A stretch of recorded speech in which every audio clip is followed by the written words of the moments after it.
Oke, mulai ya. A'udzubillahi minasyaitonirrajim. Bismillahirrahmanirrahim. Assalamualaikum warahmatullahi wabarakatuh. Waalaikumsalam warahmatullahi wabarakatuh. Alhamdulillahirabbil alamin. Allahumma shalli ala Muhammad wa ala ali Muhammad. Qala rabbi shrah li sadri wa yassir li amri wahlul 'uqdatam min lisani yafqahu qawli. Rabbi anzilni munzalan mubarakan wa anta khairul munzilin. Amin amin ya rabbal alamin. Oke, teman-teman. Kita sekarang ini ya, alhamdulillah bisa ketemu lagi. Nah, ini kemarin beberapa kali tak upload ini tanpa audien, jadi bisa disimak di channel YouTube gitu.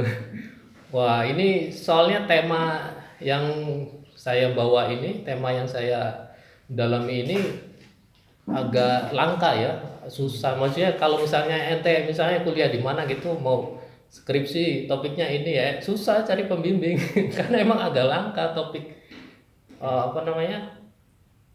ilmuwan-ilmuwan, pelajar-pelajar yang membahas tentang topik ini, yaitu topik mengenai ruang dan waktu. Karena ruang dan waktu itu satu besaran yang paling fundamental ya di dalam khususnya fisika gitu ya. Nah, kemarin udah bahas tentang beberapa sifat dari ruang dan waktu ya. Ini udah masuk ke bagian fisikanya ya. Kalau dulu kita bahas tentang matematikanya, bagaimana itu baris bilangan real, bagaimana baris bilangan imajiner. Nah, sekarang udah masuk ke bagian fisikanya ya, yaitu tentang besaran yang paling dasar, yaitu ruang dan waktu. Itu sifatnya ada 3 ya. Kalau kemarin yang udah dibahas sifat ruang dan waktu.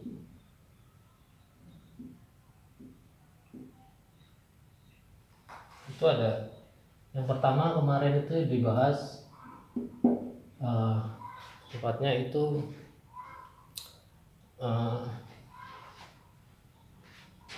yang pertama banget apa ya kemarin?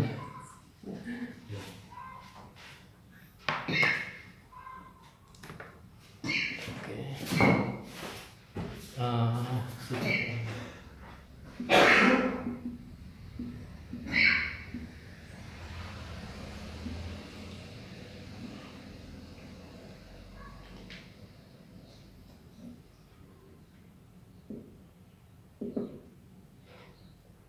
Yang pertama itu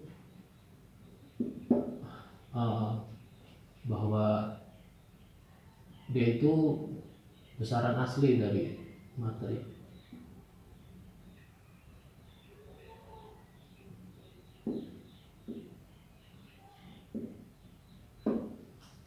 Oke, besaran asli dari materi itu maksudnya besaran-besaran materi, misalnya massa, energi, kemudian muatan, itu bisa direduksi ke dalam ini ruang dan waktu. Contohnya kemarin ini ya, massa itu sama dengan inersia dikali satu konstanta. Inersia itu ruang dan waktu kan. Nah, ini kenapa seperti ini kemarin udah dijelaskan ya. Seperti itu ya. Jadi itu sifat pertama dari ruang dan waktu adalah ini, yaitu besaran asli dari materi. Yang kedua, dia itu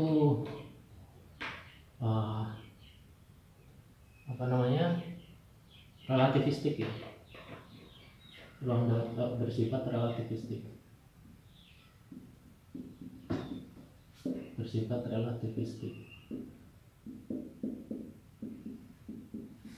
Gitu ya. Jadi di dalam konsep dasarnya ruang itu bisa mengerut, disebut sebagai konstruksi ruang, dan waktu itu bisa merenggang, disebut dilatasi waktu. Itu satu konsep yang udah sangat lazim ya di dalam teori relativitas. Jadi emang itu secara mendasar sifat ruang itu seperti itu, tergantung dari si pengamat. Misalnya pengamatnya diam, V sama dengan 0, yaitu akan R ruang propernya atau waktu propernya akan sama dengan waktu yang diamati. Tapi ketika si pengamat itu bergerak, misalnya dengan V sama dengan X, nah V sama dengan 0,3 C misalnya kan, nah nanti akan berbeda ya, panjang dari ruang sama detakan dari waktu yang ia rasakan, seperti itu namanya sifat relativistik. Nah yang ketiga yang akan dibahas di video ini adalah ruang dan waktu itu berpasangan. Nah ini yang menarik ini, ruang dan waktu berpasangan, ruang berpasangan dengan waktu.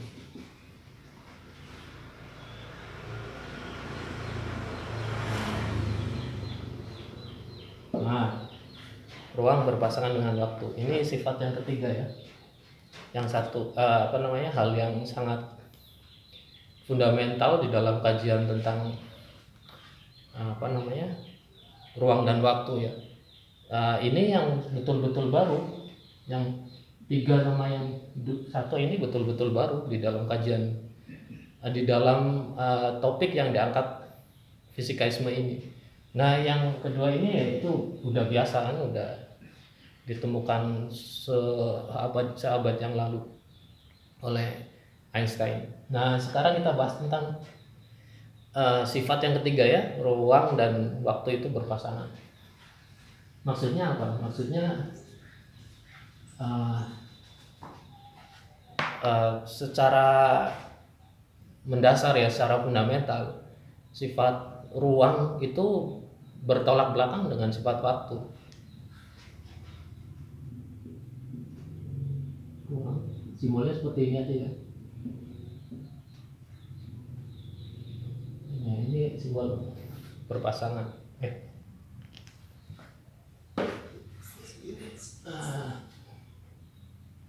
Ininya kayak gini.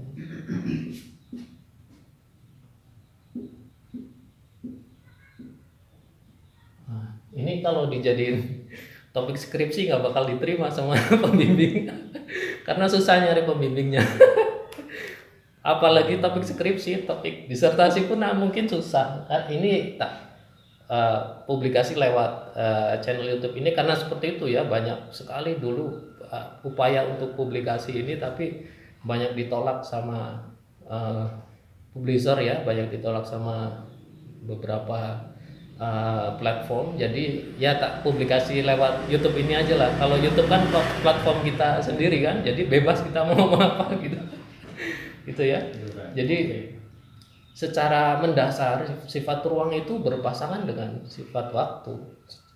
Seperti laki-laki dan perempuan, seperti kanan dan kiri, seperti positif dan negatif, seperti Romeo ya, bisa jadi kayak gitu. Semua hal berpasangan kan, memang postulatnya seperti itu. Nah itu apa bentuknya? Maksudnya gimana? Kenapa bisa dibilang seperti itu? Bagaimana bentuknya? Bentuk konkretnya? Itu salah satunya itu yang kita bahas dulu dari cara berhitung dulu. Cara berhitung misalnya kita mau membahas satu topik lah, misalnya satu topik tentang yang berhubungan dengan ruang. Itu misalnya penambahan biasa lah, uang misalnya 1000 tambah 1000 sama dengan berapa? 2000 kan, itu udah real biasa. Jadi itu perhitungan itu adalah perhitungan di dalam dunia ruang, Jadi ketika topiknya diubah jadi topik yang berkaitan dengan waktu, berkaitan dengan durasi, matematikanya akan berbeda. Misalnya karena sifat dasar dari waktu itu sebetulnya bukan real tapi imajiner. Gini, secara berhitungnya udah tahu ya, udah biasa itu barisnya. Baris real, ini cara berhitungnya real. Ya dari 0 gitu, kemudian 1, kemudian 2, dan seterusnya itu. Nah ini cara berhitungnya imajiner. Cara berhitungnya dari penuh dulu, kemudian 1 titik, kemudian 2 titik. Nah ini tahu kan maksudnya kenapa ada titik di atasnya? Dari video-video yang terdahulu udah banyak ini. Nah ini baris bilangan ini yang udah biasa kita pakai. Nah ini yang belum kita pakai. Selama ini kita tahunya itu menghitung sesuatu yang berhubungan dengan durasi, dengan waktu, ya pakai ini. Selama ini kita seperti itu, jadi dibuat sama rata lah. Nah itu hasilnya akan jadi rancu semua kan, jadi salah semua. Begitupun di dalam fisika. Jadi cara berhitung waktu, sesuatu yang berhubungan dengan waktu itu pakai matematikanya seperti ini. Aljabarnya pun beda, geometrinya juga beda, nanti kalkulusnya juga beda. Semuanya akan berbeda karena sistem bilangannya berbeda gitu. Salah satu contoh yang paling nyata ya, yang paling kita sering menggunakan rumus itu, cuma kadang nggak sadar itu kalau itu salah. Seperti itu, kayak seperti rumus kecepatan sesaat ya, kecepatan sesaat dikira pada T sama dengan 0, kecepatan sesaat misalnya V sama dengan 0 gitu. Ini salah sebetulnya.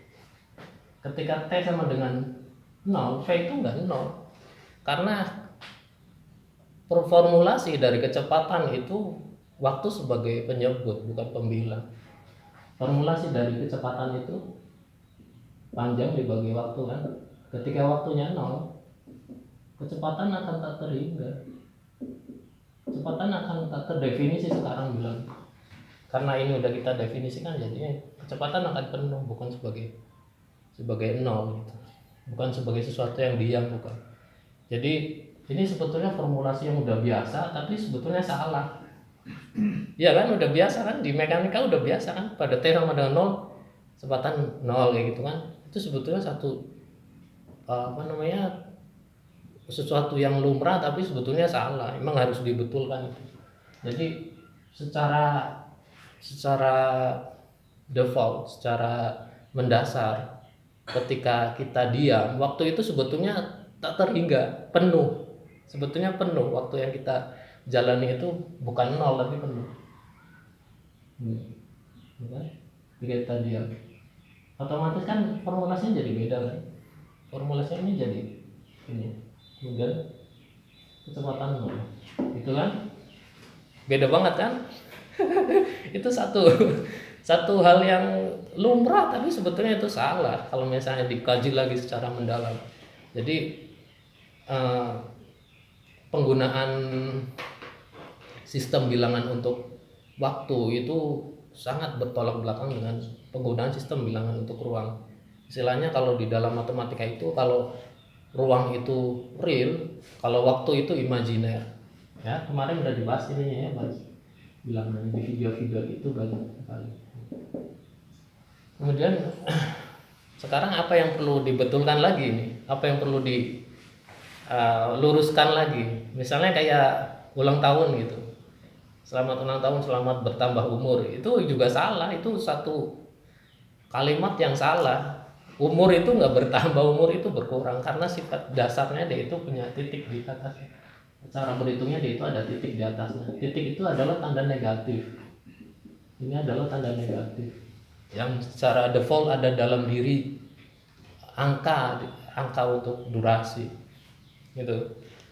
Jadi kayak makanya dari sistem berhitungnya itu udah berbeda sekali. Misalnya waktu kita berjalan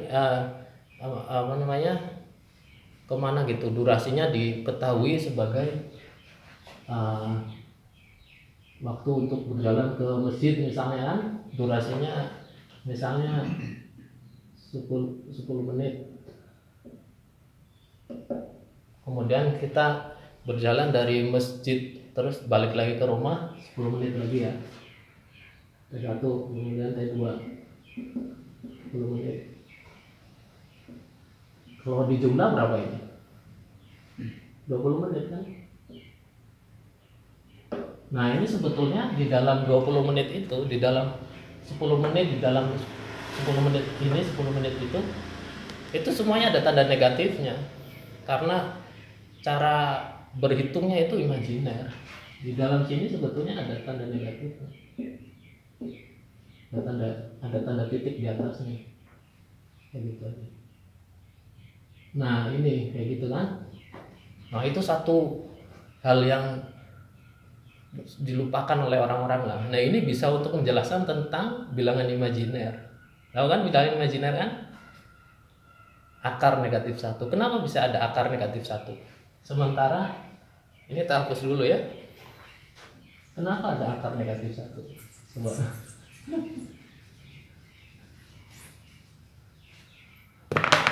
Akar negatif 1. Kenapa ada seperti itu? Ayo.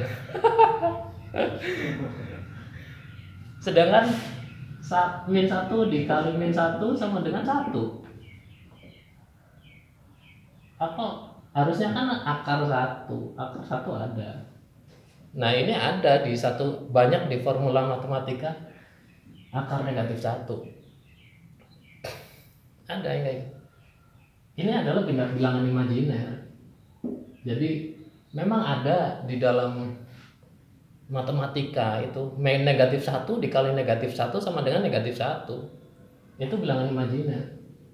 Negatif 1 dikali negatif 1 sama dengan negatif 1. Jadi untuk biar nggak rancu ya sama bilangan negatif, kita ganti tanda negatif ini sebagai tanda titik aja ya. Biar nggak rancu. Ini 1 titik, kemudian 1 titik. Nah ini kan bilangan imajiner.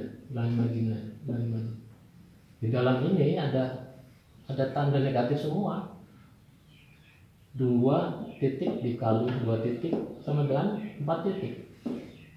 Ya kan di sini dalam sini ada tanda negatif semua kan? Ya. Yang jabarnya sama, tapi karena di dalamnya ada tanda negatif intrinsiknya, jadi berbeda banget kan? Jadi total berbeda, bertolak belakang dengan sesuatu yang berhubungan dengan real. Karena durasi kan sesuatu yang berhubungan dengan hal imajiner, sedangkan ruang itu sesuatu yang berhubungan dengan real. Itu matematikanya bertolak belakang. Maksudnya seperti itu. Maksudnya ruang dan waktu berpasangan itu seperti itu ya. Dari segi matematika itu amat sangat bertolak belakang gitu. Mungkin ada pertanyaan, mungkin kalau misalnya ini bisa ditanyakan ya, yang ringan-ringan aja, maksudnya yang bisa dipahami gimana. Insyaallah Yang bisa dipahami, terutama perhitungan matematikanya kayaknya kurang pas menggunakan istilah tak berhingga. Karena untuk perhitungannya yang bilangan imajiner di sini kan urutannya tak berhingga minus 1 kayak gitu. Kayaknya lebih pasnya itu bukan tak berhingga tapi bilangan maksimum gitu. iya. Soalnya dari istilah aja udah beda. Maksimum sama unlimited itu udah beda. Iya. Perhitungannya mundur kan. Jadi bukan imajinasi, bukan tak berhingga terus tak berhingga minus 1, tapi maksimum minus 1. Soalnya dari istilah nanti jadinya bisa dibedakan antara maksimum dan unlimited. Maksimum dan unlimited itu. Iya betul. Nah itu juga kan karena di dalam matematika saat ini emang tak berhingga itu emang bilangan yang belum terdefinisi. Jadi emang bilangan tapi nggak termasuk bilangan. Makanya kan kemarin tak kasih satu postulat, namanya postulat keterbatasan yang untuk mengatasi itu. Jadi untuk mengatasi bilangan yang nggak disebut bilangan itu, yaitu yang ini. Kalau sekarang kan kita bilangnya ini tak terhingga kan, ini kan. Ya kalau ketika dia udah dipecahkan, disolusikan lah, dipecahkan lah problemnya ke tak terdefinisian ini sebagai satu bilangan. Sekarang kita menyebutnya bukan tak terhingga lagi, tapi sebagai satu bilangan penuh. Satunya kosong, zero, satunya penuh atau full gitu. Jadi sekarang ini ya memang di dalam fisikaisme ya ini ya, karena ini kan publikasi kan, jadi orang itu belum tahu bilangan ini sebagai satu bilangan yang disebut sebagai penuh, bukan sebagai tak terhingga. Memang kayak gitu. definisinya di dalam matematika imajiner. Nah, kemarin bahas sedikit tentang itu ya, tentang konsulat keterbatasan itu, bahwa segala sesuatu itu terbatas. Alam semesta itu kayak gelas kan, kayak gelas ini. Di luar gelas itu bukan alam semesta. Ini alam. Ini bukan alam. Bukan alam. Nggak kelihatan. Ini bukan alam. Gini ya. Nah, gini. Ini gelas alam, namanya namanya analogi gelas semesta. Nah, di gelas alam semesta itu diibaratkan sebagai satu gelas. Di dalam gelas ini disebut alam, di luar gelas ini disebut bukan alam. Nah, ketika di dalam ini ada objek-objek, misalnya ada biji lah, ada biji apa gitu, atau kerikil atau apa, itu ada dua cara untuk menghitung ini. Ada dua cara untuk menghitung objek-objek ini. Salah satunya adalah dengan tadi metode imajiner, itu dari gelas penuh dulu. Salah satunya itu, salah satu metodenya ya, dari gelas penuh dulu. Kemudian bijinya itu penuh, itu disimbolkan seperti ini ya. Kemudian bijinya dikeluarkan satu persatu. 1 titik, 2 titik, dan seterusnya. Nah, ini sistem bilangan ini sebagai sistem bilangan untuk menghitung. Oh, ini nggak kelihatan. Ini ya, di sini. Menghitungnya dari penuh dulu, kemudian 1 titik, 2 titik, dan seterusnya. Nah, sistem bilangan ini digunakan untuk menghitung segala sesuatu yang berhubungan dengan durasi, dengan waktu. Kalau makna fisiknya ya di dalam fisika. Kalau ini kan matematikanya kan, makna fisiknya di dalam matematika yaitu digunakan untuk menghitung segala sesuatu yang berhubungan dengan waktu. Nah, kenapa waktu diawali, waktu yang default itu diawali dengan penuh, dengan angka penuh? Yaitu karena waktu itu memenuhi alam semesta. Beda sama ruang kan. Kalau ruang kan defaultnya kosong dia, ya kan? Kalau waktu itu defaultnya penuh, ya kan? Ketika waktu berdetak, waktu kita sekarang di sini sama waktu misalnya ada alien ada malaikat mungkin di planet apa gitu kan. Nah, itu detakan waktunya sama, tapi dia itu akan secara lokal itu akan berbeda karena sifat waktu itu kan relatif kan. Jadi tergantung pengamat dia itu kondisinya seperti apa gitu kan. Kalau kondisinya dia sedang bergerak, waktu itu akan memulur. Jadi dia akan merasakan waktu lebih lama gitu, lebih lambat. Jadi lebih mudah jadinya.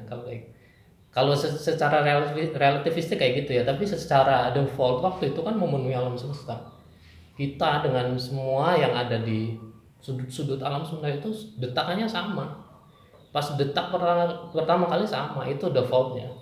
Jadi selama ini kita nggak tahu sifat itu, karena memang belum ada yang membahas ini. Makanya ini susah, ini paper ini dipublikasi susah karena emang nggak ada